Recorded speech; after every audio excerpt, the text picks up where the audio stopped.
Ignite, sparked by BBB, where conversations are taking place to change the future. Hello, everybody. Welcome back to BBB Sharing. Today I have Amma with Culture Encounters. How are you today? I'm doing well. How are you? I'm doing pretty Yeah, good. thanks for having It's a me. nice day. I know you didn't know we were going to do a podcast. This is going to be fun.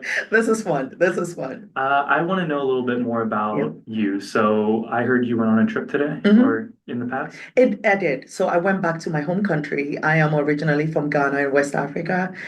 Came to America a little over 21 years ago. Okay. And then over the years, got married, had kids. So I do have a family. Richmond is now home. I got off the plane and came straight to Richmond. Wow. Yeah. How did you enjoy your trip? I did. I really enjoyed the trip. Well, to the point where I could, Mhm. because I actually went for my mother's funeral. Mhm. So it was good to see family and to, connect with home and with people. But considering the circumstances, it was Yeah, I not apologize necessarily the about that. best. Yeah, But that sucks. yeah, It's not the best. it's not. I hate doing the whole I'm sorry thing Yeah, yeah, yeah, because yeah. it's really just like, man, it sucks. Yeah. But has anything changed that you Mm. saw when you were going over there? Yeah, I think a lot has changed for me, especially living in America for so many years now. I think I've become more Americanized than I thought I was. So going back home, there were certain traditions, even as far as burying the dead, and I quite didn't remember some of them. And so Um, I had family members looking at me like, you should be in black every day and should have a scarf over your head because you're mm, mourning. And I thought, oh, I'm going to be in jeans and a t-shirt. wow. Yeah, yeah. My family, at least my dad's side, is Mm. from India. Oh, nice. And my grandparents, Mm. they're very old and traditional, Mm-hmm. very religious too. So Mm. going over there, Yeah. even though I've lived with them my entire life, it's Mm-hmm. still a culture shock because I Yeah. don't live there 24/7. Mm-hmm. So certain things I got to remind myself, like, maybe why aren't you eating at this time? Or, they're fasting, or it's Right. like, what do you mean you can't do this right now? It's like, Right. oh, it's time to pray. That's right. Mm. I forgot about that. Mm. But tell me a little bit about your organization. Yeah, yeah, absolutely. So we are Culture Encounters, and we are a nonprofit that exists to ignite cultural curiosity and appreciation right here in Richmond. We do so in a fun way, connecting people to cultures that are different from their own. We do understand that not everyone can travel. But Hmm. we also do understand that as immigrants and newcomers come into town, we tend to be in silos. And I'm working towards breaking that. But in a fun way through events. So we do events like dinners where we go to immigrant-owned restaurants and, bring a group of people, about 30, 40 people, and we have dinner. We meet the chef, we talk about the culture. There's always performances, there are questions, conversation prompts that are given to each participant to have conversations with each other.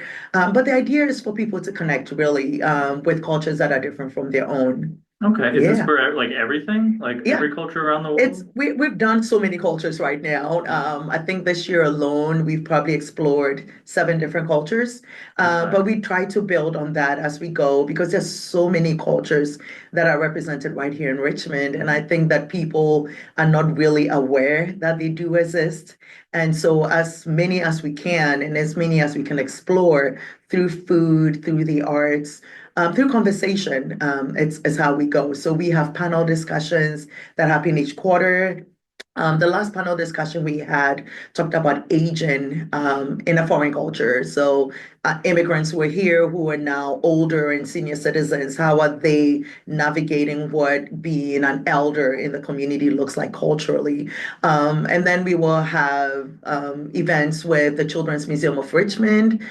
They are one of our biggest partners. So we do an event there called Culture Fest Fridays, and we meet the Mhm. first and third Friday of each month at the Chesterfield and downtown locations, and we bring performing groups to perform for kids. We are also in after school programs with partnership with the Next Up, which is an organization that promotes out of school programming.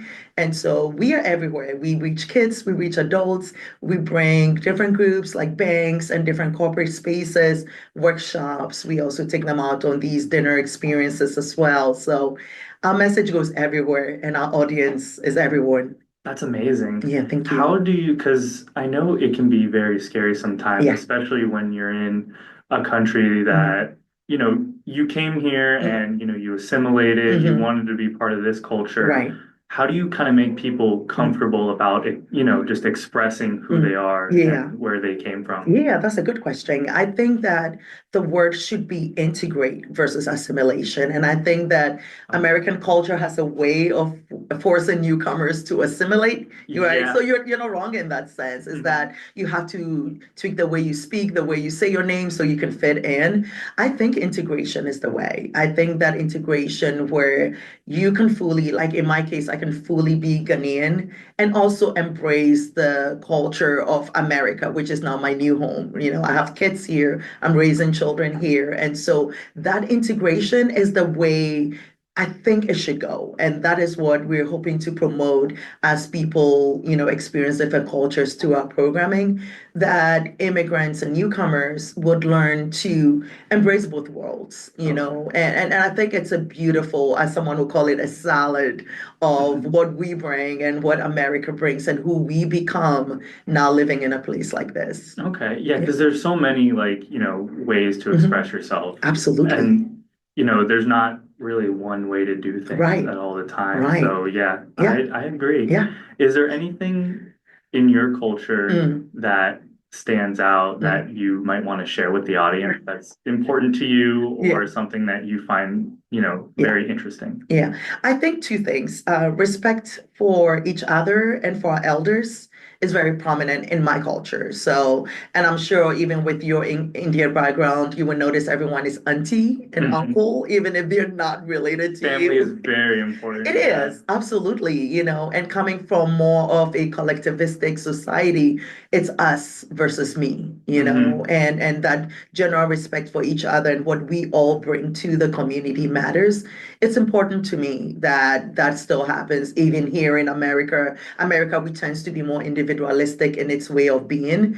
I think that we as a people need to learn to tolerate each other more, respect each other more. I feel like right now we're very divisive in the way we think and the way we do life. But I think that we all need to come together to be a culture that truly looks out for each other. I couldn't have said it better. That Yeah. makes sense. Yeah. Thank you. Um, no, I mean, did you want to close it off? Yeah, Yeah, go for sure. it. What's the language that you grew up with? Oh my goodness, I grew up with four different languages. What? So I Oh, speak five altogether. They're so small within the community that I don't know how many other countries speak them. So one of them is Tree, and Tree is with the Ashanti people, the Akan people, and that's my father's language. That's spoken by most of Ghanaians. It's probably one of the major languages. And then Ewe is my mother's language, which is spoken between Ghana, Togo, and Benin. So that kind of transcends three countries. I speak Ga, which is the language of the city I was raised in. And then I speak Fanti, which is also the language of the central region, which is where I went to high school. And then English is the official language. So altogether it'll be five. do you mix do you mix up like the few like Yes. when you're speaking to someone? Yeah. Okay. And it's very typical of, Mhm. Africa in general, like especially English speaking, we go between our own language and the English language. So I grew up speaking English. I'm Mhm. more with a British way of speaking it. And so coming here, I had to kind of unlearn some of my English and some of my spelling. I remember in graduate school, my professor would always say I'm writing passively versus actively. I didn't even know what that meant, you know? Interesting. Yeah. Okay. But it's just a way of speaking and the way of how nuanced language is. But yes, Mhm. I do speak Oh, that's all so of those cool. languages. Okay. Yeah. Well, go. I want you to close it off. Yeah. The language that you're comfortable with, Okay. go for it. Yeah. I'll leave it to you. Okay. Well, I will go with my father's language because that's the predominant language in Ghana. I would say that medamu nyinaa ase sɛ nnɛ moetie me nnɛ ɛne deɛ meyɛ ɛnyɛ adwuma a meyɛ nti medamu ase. All I said was, thank you so much for listening to me today and for listening to the work that I do and being a good listener. Thank you. Thank you. Thank you, Yeah. Alma, for coming in. Yeah. And everyone who's listening, make sure to follow us on social media. Come to our events that we have. we will see you guys in the future. Drive safe. Be good, everybody. Ignite, sparked by BBB, where conversations are taking place to change the future.